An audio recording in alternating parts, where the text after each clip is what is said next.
Your dog is trying to tell you something, and every night while you sleep, they are sending you a signal you have been trained to ignore. You have probably seen it. The house goes quiet, the lights go down, everyone settles in, and then it starts. That soft, rhythmic sound, licking, persistent, focused. Your dog, in the dark, working at their paws like it is the most important thing in the world. And if you are like most owners, you have either told yourself it is just a habit, or you have asked your vet and been handed a bottle of medicated shampoo and sent home. What almost no one tells you is that nighttime paw licking is not a skin problem. It is a communication. It is a window into your dog's internal world that is more revealing than almost any other behavior they show you, and what it reveals will change the way you see everything that happens between you and your dog, starting tonight. Welcome to Dog Mind Unlocked. If you love your dog and want to truly understand what is happening inside them, not just on the surface, but deep in their biology, their nervous system, and their emotional life, subscribe right now. Let's get into it. 1. The first thing you need to understand is what is actually happening in your dog's body when they lick their paws, because almost every explanation you have heard stops at the skin. It starts deeper than that. When a dog licks any part of their body repetitively, especially in low-stimulation environments like the quiet of a nighttime house, they are triggering a very specific neurochemical loop. The act of licking releases endorphins. These are the same naturally occurring opioid compounds that flood the human brain during exercise or physical comfort. A study published in the journal Physiology and Behavior demonstrated that repetitive oral behaviors in mammals activate the brain's endogenous opioid system, producing measurable reductions in physiological stress markers. In plain language, licking feels good because it chemically calms them down. Your dog is not licking their paws because their paws itch. Your dog is licking their paws because their nervous system is looking for relief. And licking is the most efficient self-soothing mechanism their body knows. This matters enormously because it reframes the entire question. The question is not, what is wrong with my dog's paws? The question is, what does my dog need relief from? The paws are just the delivery system. The endorphins are the point. And once you understand that, the behavior stops looking like a dermatology problem and starts looking like what it actually is, an emotional message written in the only language your dog has available to them at 2 a.m. when you are asleep and the world has gone still. Keep watching, because the next piece of this is where it gets genuinely surprising, and it has everything to do with the specific timing. Why night and not during the day? 2. The timing is not random, and understanding why it happens at night specifically will tell you something profound about how your dog experiences their own stress. Dogs are not fully nocturnal, and they are not fully diurnal. They are what researchers call crepuscular adaptive, meaning they are biologically wired to track the rhythms of the creatures they live with and adjust accordingly. A study from the University of Veterinary Medicine in Vienna used GPS and accelerometer data from dogs in domestic settings and found that dogs synchronize their activity patterns with their human owners to a remarkable degree, far beyond what was previously understood. Your dog's nervous system essentially runs on your schedule, which means when your schedule ends, when the house goes quiet and the stimulation stops and the social contact disappears, your dog's nervous system doesn't simply power down. It notices the change. It registers the drop. During the day, your presence, your movement, the ambient noise of a functioning household, all of that is input.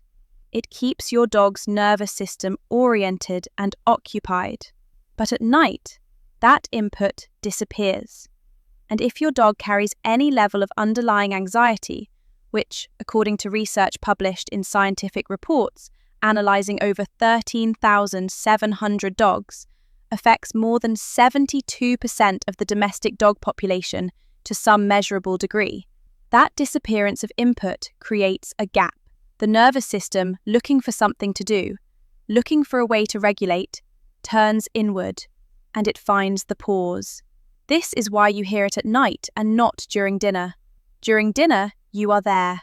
At night, your dog is alone with whatever is happening inside them. And what is happening inside them is the subject of the next point. Because the internal experience of a dog with chronic, low-grade anxiety is something almost no mainstream conversation about dogs has properly described. 3. Most people think of anxiety in dogs the way they think of anxiety in humans, as an acute event.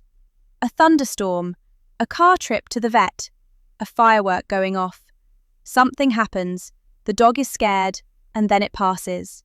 But researchers who study canine stress physiology have documented something much quieter and much more significant.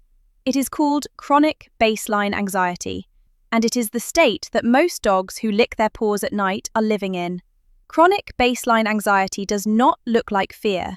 It does not look like trembling or cowering or running from the room. It looks like a dog who is fine most of the time. A dog who eats normally. A dog who plays. A dog who greets you at the door. And then, at night, licks their paws until you tell them to stop. Research published in Applied Animal Behavior Science found that cortisol, the primary stress hormone, in domestic dogs can remain chronically elevated even in the absence of any visible anxious behavior. The dog does not look stressed, but their cortisol levels tell a completely different story. What elevates baseline cortisol in dogs is not always what you expect. It is not just loud households or physical mistreatment. Researchers have identified a set of more subtle chronic stressors that most owners would never guess are affecting their dog. Inconsistent daily routines, prolonged periods of solitude, lack of sufficient mental engagement during the day, environmental unpredictability, things moving around, schedules shifting, strangers coming in and out. And here is the one that lands hardest for most people: unresolved social ambiguity. Dogs are deeply hierarchical social animals. When the rules of the household are inconsistent, when boundaries shift, when the dog cannot reliably predict how their actions will be received, their nervous system runs at a slightly elevated level of vigilance all the time. Not fear, vigilance. And vigilance is exhausting. And at night, when everything goes still, the exhaustion finds its way out through the paws. Stay with me, because point 4 is where you are going to understand something about your dog's immune system that your vet almost certainly has not connected to the licking. 4. There is a direct, documented biological link between chronic psychological stress in dogs and physical inflammation in the skin. And this is the connection that changes everything about how you should be thinking about this problem. When cortisol remains elevated over time, it begins to dysregulate the immune system. This is as true in dogs as it is in humans. A research team at North Carolina State University College of Veterinary Medicine, studying canine atopic dermatitis, the medical term for chronic inflammatory skin disease, found that dogs with anxiety-related behavioral profiles showed significantly higher rates of skin sensitivity and inflammatory response than dogs without those profiles. The stress does not just happen in the brain, it arrives in the tissue. The skin of a dog under chronic psychological stress becomes genuinely more sensitive, more reactive to environmental allergens, more prone to irritation, more likely to itch.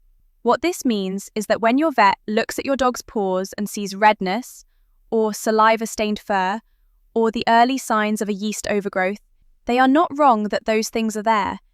They are just reading the output without reading the input. The skin is reacting because the nervous system is dysregulated. Treating the skin without addressing the nervous system is like mopping the floor without turning off the tap. It keeps the floor drier, but it does not solve the problem. And here is the specific thing that most owners find genuinely shocking when they first hear it.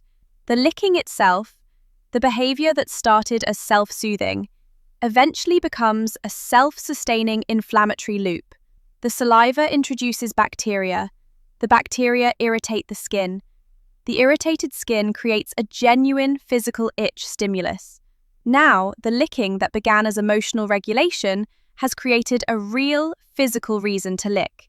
The dog is not faking it. The skin genuinely bothers them now.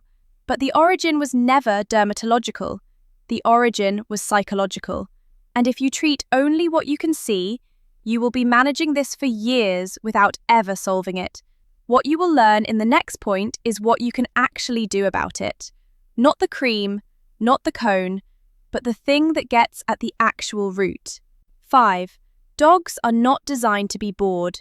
That sentence sounds obvious, but the specific kind of boredom that drives nighttime paw licking is more nuanced than what most people imagine when they think about entertaining their dog.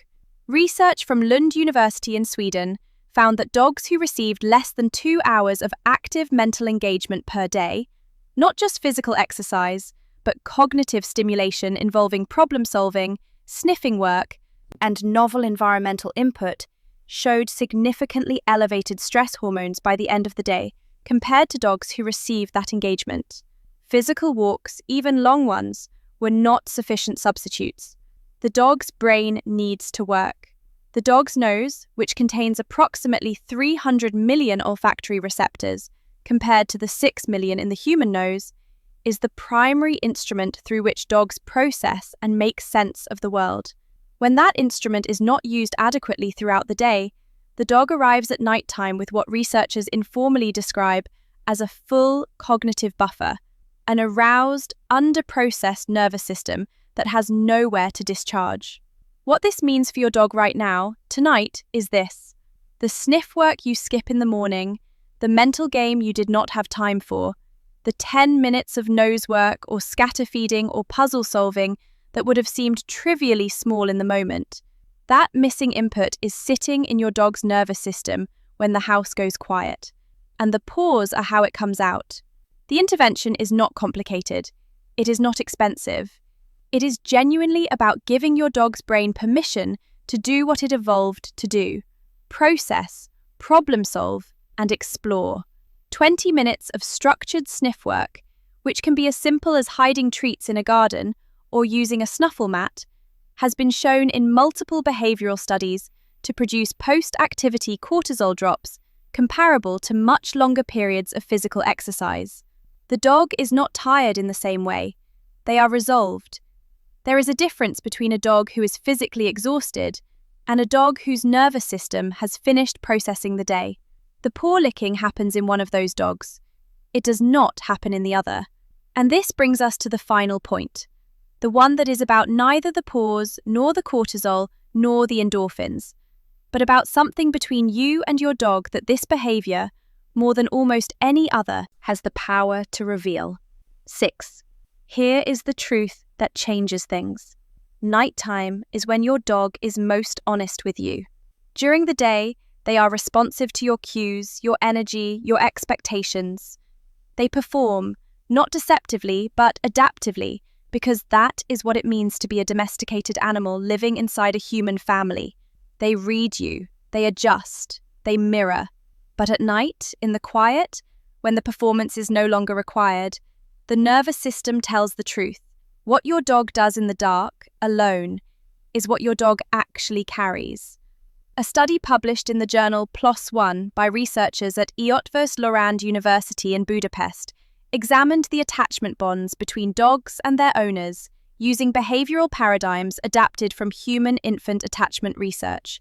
What they found was that the quality of the dog-owner bond was one of the single strongest predictors of a dog's baseline stress levels in ambiguous or low-stimulation environments.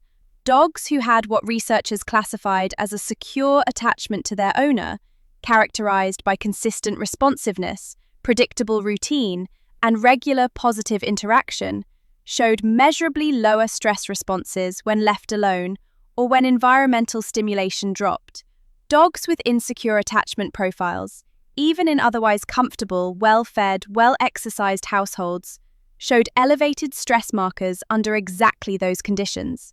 In plain language, your dog's nervous system is not just responding to their environment, it is responding to the quality of what they have with you. This is not a guilt sentence. It is not a judgment, it is a gift, because it means the solution is already in your hands. Not in a bottle, not in a prescription, in you, in your consistency, in the reliable rhythm of your presence, in the 20 minutes of sniffing in the morning and the quiet time beside you in the evening, and the way you greet them when you come home. Not with distraction or routine, but with actual contact, actual recognition. Dogs do not need grand gestures. They need reliable ones. Your dog licking their paws at night is not a mystery, and it is not a flaw. It is a report. It is your dog's nervous system filing its honest assessment of what the day held and what was missing and what the body needs to feel safe. Every repetitive lick is a sentence in a language that has been spoken in your house for longer than you realized, waiting for someone to finally sit down and read it. You came into this thinking you were dealing with a skin problem, a habit, something to manage with a spray or a cone or a midnight "stop that." And what you have actually been living with is something far more intimate, a window into your dog's inner life, open every night, that most people never look through. The cortisol running quietly through your dog's system while the house sleeps, the endorphin loop their body reaches for when the nervous system needs relief, the boredom that is not laziness, but a full and under-processed brain with nowhere to go, the attachment bond at the center of it all, the invisible architecture of security or insecurity that your dog lives inside every hour of every day. None of this requires your dog to be broken. None of it requires you to have failed. It requires you to see what is actually there, which is what you just did. The dog at the foot of your bed, working quietly at their paws in the dark, is not doing something random. They are telling you in the only way available to them what they need from the one life they have and from the one person they chose to spend it with. That is the message. You can hear it now. If this video changed the way you see your dog, share it with someone who loves their dog and deserves to know this. Subscribe to Dog Mind Unlocked. We are here every week helping you understand the animal that chose to spend their one life with you.